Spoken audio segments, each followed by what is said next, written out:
Hello नमस्कार दोस्तों, कैसे हैं आप लोग। देखिए एसएससी एमटीएस को लेके यहाँ पर दो नया नोटिस जारी किया गया है एसएससी एमटीएस की तरफ से, जो कि हम आपको इस वीडियो में बताने वाले हैं। तो जितने बच्चे यहाँ पे एसएससी एमटीएस की तैयारी कर रहे हैं, इस वीडियो को ध्यान से देखिएगा। सबसे पहली बात बता दें कि एसएससी एमटीएस में जो हवलदार की वैकेंसी निकली है सीबीआईसी में और सीबीएन में, वे 1075 वैकेंसी यहाँ पर निकाली गई है, 1075।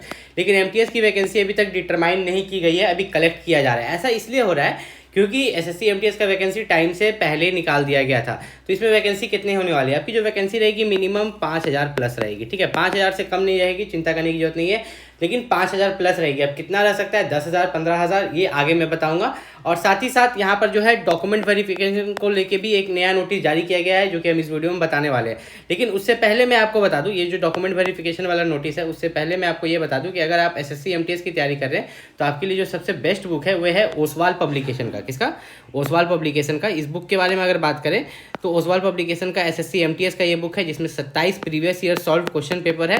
ठीक है, और ये जो है आपका 2016 से लेकर 2024 तक का previous year question paper solve है। और सिर्फ इस एक बुक से आप एमटीएस की पूरी तैयारी कर सकते हो, क्योंकि इसमें जीके और इंग्लिश पर ज़्यादा फोकस किया गया है। मैथ और रीजनिंग तो दिया गया है, लेकिन जीके और इंग्लिश सब्जेक्ट पर ज़्यादा फोकस किया गया है। एंटोनिम, सिनोनिम, वन वर्ड सब कुछ दिया गया है। ठीक है, जीके में भी स्टैटिक, करंट सब कुछ दिया गया है। तो ये एसएससी एमटीएस के लिए आपके लिए सबसे बेस्ट बुक है। इसका लिंक वीडियो के डिस्क्रिप्शन में दिया गया है। ठीक है, वीडियो के डिस्क्रिप्शन में इसका लिंक दिया गया है, वहाँ से जाके आप इस बुक को परचेस कर सकते हैं और पढ़ाई कर सकते हैं। और इसे, क्योंकि ये बुक को कम से कम, जब मैंने पिछले बार वीडियो डाला था, इस बुक को 350 प्लस बच्चे ने खरीदा। कितना? 350 भी से भी ज़्यादा बच्चों ने इस बुक को खरीदा। उन्होंने अच्छा रिव्यू दिया कि ये बुक अच्छा बुक है। ठीक है, और यहाँ पे मैं बता दूं कि पिछले साल भी जो बच्चों ने ओसवाल पब्लिकेशन का बुक खरीदा था, उन्होंने एग्जाम को निकाला है, एसएससी एमटीएस का एग्जाम को क्लियर किया है। उन्होंने 126, 130 नंबर लाके क्लियर किया है एग्जाम को। तो आप भी यहाँ पर इस बुक को परचेस करने के लिए इस वीडियो के डिस्क्रिप्शन में नीचे जाइए, लिंक दिया गया होगा। ठीक है, अब बात करते हैं दूसरे नोटिस के बारे में, जो कि डॉक्यूमेंट वेरिफिकेशन से रिलेटेड यहाँ पर दिया गया है। तो एसएससी एमटीएस में मेनली अगर बात करें तो जितने भी बच्चे यहाँ पर रिजर्व कैटेगरी से आते हैं, ठीक है, जितने भी बच्चे यहाँ पर रिजर्व कैटेगरी से आते हैं, तो उसके लिए दिया गया है प्रोसेस ऑफ सर्टिफिकेट्स। मतलब कि if you belong to OBC, अगर आप ओबीसी कैटेगरी से आते हैं, एससी, एसटी और ईडब्ल्यूएस, सबसे पहली बात मैं शुरुआत में ही एक बात को क्लियर कर देता हूँ कि फॉर्म भरते समय आपको कास्ट सर्टिफिकेट अपलोड करने के लिए नहीं बोला जाता है। ठीक है, अपलोड करने के लिए नहीं बोला जाता है। ठीक है, अपलोड नहीं करना रहता है। बस पूछता है कि सर आप ओबीसी हैं क्या, तो ओबीसी पर टिक कर दीजिए। एससी हैं क्या, एससी पर टिक कर दीजिए। बस पूछता है आप एसटी हैं क्या, आप ईडब्ल्यूएस हैं क्या, बस आपसे पूछा जाता है। लेकिन इसमें नियम क्या है कि जो क्रूशियल डेट है, ठीक है, जैसे आप क्रूशियल डेट है, तो क्रूशियल डेट से पहले आपके पास ओबीसी का सेंट्रल लेवल कास्ट सर्टिफिकेट होना चाहिए। मान लीजिए कि आपने ओबीसी भर दिया, एक व्यक्ति ने ओबीसी भर दिया, लेकिन उसके पास ओबीसी का सर्टिफिकेट नहीं है, तो उसे उसका जो कैंडिडेचर है वो कैंसिल कर दिया जाएगा। क्या कर दिया जाएगा? कैंसिल कर दिया जाएगा। तो इस बात का आपको खास ख्याल रखना है। इससे रिलेटेड कोई भी डाउट है तो आप मेरे इंस्टा पर संपर्क कर सकते हैं। मेरा इंस्टा है वैभव जॉब। क्या है? वैभव जॉब। ठीक है, ये मेरा इंस्टा आईडी है, यहाँ पर आप कॉन्टेक्ट कर सकते हैं।